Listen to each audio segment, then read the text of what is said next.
യുവനടിയെ ബലാത്സംഗം ചെയ്ത കേസിൽ സിദ്ദിഖ് അഴിയെണ്ണും. സിദ്ദിഖ് കുറ്റക്കാരനെന്ന് ആവർത്തിച്ച് പോലീസ്. സാക്ഷിമൊഴികളും ഡിജിറ്റൽ തെളിവുകളും സിദ്ദിഖിനെ നിഷേധിക്കാൻ കഴിയാത്ത വിധം ശക്തം.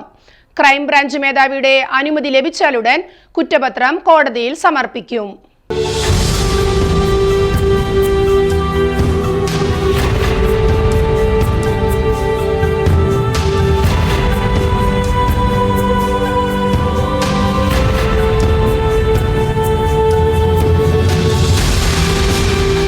യുവനടിയെ ബലാത്സംഗം ചെയ്തെന്ന കേസിൽ പ്രമുഖ നടൻ സിദ്ദിഖ് പരമാവധി ശിക്ഷ ഏറ്റുവാങ്ങേണ്ടി വരും.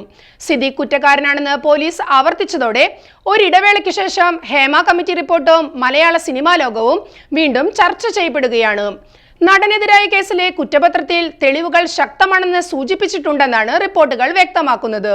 സിനിമ ചർച്ചയ്ക്കെന്ന പേരിൽ തിരുവനന്തപുരത്തെ ഹോട്ടലിലേക്ക് താരം യുവതിയെ വിളിച്ചു വരുത്തിയത് ദുരുദ്ദേശത്തോടെയാണെന്ന് കുറ്റപത്രത്തിൽ പറയുന്നതായാണ് സൂചന.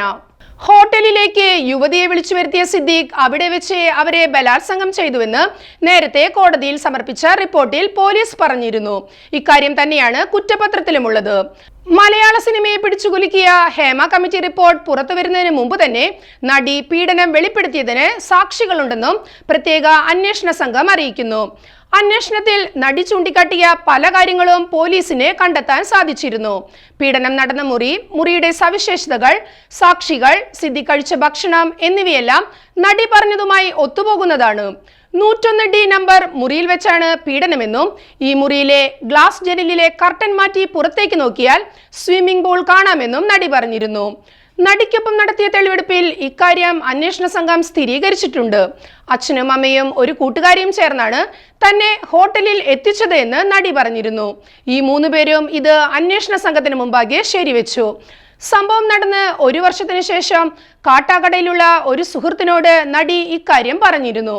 ഈ സുഹൃത്തും ഇക്കാര്യം പോലീസിനോട് സമ്മതിച്ചിട്ടുണ്ട്. മാത്രമല്ല, നടി പറഞ്ഞ ദിവസം സിദ്ദിഖ് ഈ ഹോട്ടലിൽ താമസിച്ചതിനും തെളിവുകളുണ്ട്. ജനുവരി 27 രാത്രി 12 മണി തൊട്ട് പിറ്റേന്ന് വൈകിട്ട് 5 മണി വരെ ഹോട്ടലിൽ ഉണ്ടായിരുന്നുവെന്നും കണ്ടെത്തിയിട്ടുണ്ട്. ചോറും മീൻകറിയും തൈരുമാണ് സിദ്ദിഖ് കഴിച്ചത് എന്നാണ് നടി പറഞ്ഞത്. ഇത് ശരിവെക്കുന്ന ഹോട്ടൽ ബില്ലും അന്വേഷണ സംഘത്തിന് ലഭിച്ചിരുന്നു. സംഭവം പുറത്തു പറയുമെന്ന് നടി പറഞ്ഞപ്പോൾ താരം പെൺകുട്ടിയെ ഭീഷണിപ്പെടുത്തിയെന്നും പോലീസ് ആരോപിക്കുന്നുണ്ട്.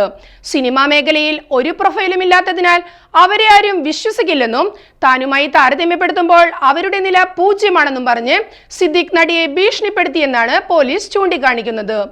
ക്രൈംബ്രാഞ്ച് മേധാവിയുടെ അനുമതി ലഭിച്ചാലുടൻ കുറ്റപത്രം കോടതിയിൽ സമർപ്പിക്കുമെന്നാണ് അറിയിച്ചിരിക്കുന്നത്.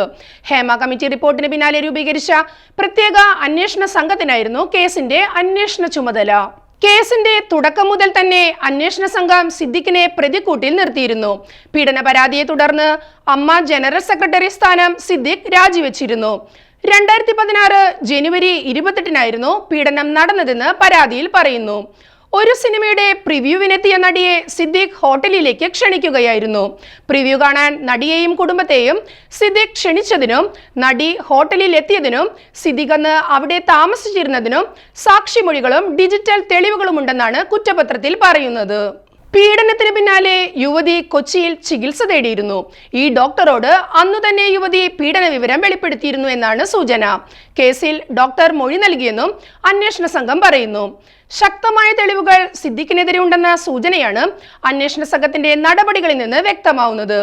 മലയാള സിനിമയിലെ സ്ത്രീകൾ നേരിടുന്ന ബുദ്ധിമുട്ടുകളെ കുറിച്ച് പഠിക്കാൻ നിയോഗിച്ച ഹേമ കമ്മിറ്റി റിപ്പോർട്ട് പുറത്തു വന്നതിനു ശേഷമാണ് സിദ്ദിഖ് അടക്കമുള്ള പ്രമുഖർക്കെതിരെ പരാതി വന്നത്. സിദ്ദിഖിന് പുറമെ മണിയമ്പിള്ള രാജു, MLA കൂടിയായ മുകേഷ്, ബാബുരാജ്, ഇടവേള ബാബു, ജയസൂര്യ എന്നിവർക്കെതിരെയും സംവിധായകരായ രഞ്ജിത്ത്, VK പ്രകാശ്, ബാലചന്ദ്രമേനോൻ എന്നിവർക്കെതിരെയും പരാതി ഉയർന്നിരുന്നു.